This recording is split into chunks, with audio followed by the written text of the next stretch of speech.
Good morning. Ngasigi runes ki reading haipetang tawsiko hadi crystal gi oina kari haipetang energies lege haipado adu pedi ngasiko adu number hana choose tawbiro ko hadi number 1 1 se oina choose tawsira natraga 2 se oina adu gi matung ina haipetang ko symbol lokhoga ucharage ko mayam da hadi ahamba adum aishu yengdana adum hair ko hadi 1 1 se si ohelase ko hadi 1 1 gi ahamba ina paikhat pa symbol se sida lere ko number 1 se ko aduga number 2 gi symbol sina sida lere ko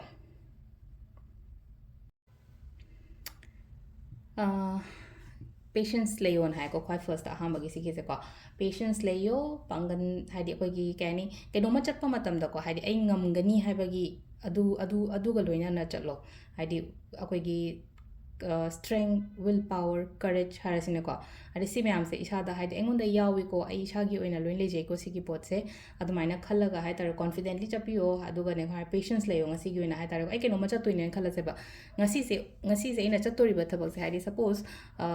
yaraktre oidre kaina khala se ba kem khan ga no ba hadi hayeng oi pe ai ko hadi patience labor do ai tare ko sida chawbo ko so ama sungai re ko kem ta chawbi ko pi bo so kem to bi ko no ko ado ahambagi for quite first ki keno se ai tare ko symbol hadi stability patience adagi personal power strength suguma mayam tene ko hadi simple oina magi meaning haraga de ani suba symbol se ko ani suba symbol se no mo hai kan se kaina hadi